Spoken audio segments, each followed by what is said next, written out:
Vehicle sliding off the road is what we're mostly seeing. The road conditions are extreme, slippery, snow covered, so we're seeing mostly cars going off into the ditches and semis and vehicles.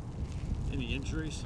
Thank God, no injuries so far.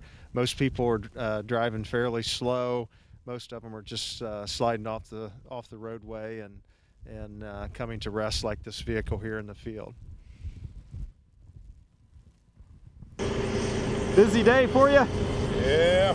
What's it like out here? Well, it's chilly.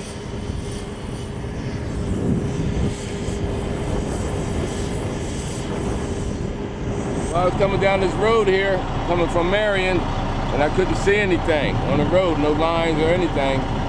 And it just went off the side of the road. Currently, Union County is under a level 2 snow emergency. From what the National Weather Service has indicated, the weather's not going to let up, and the winds are going to increase.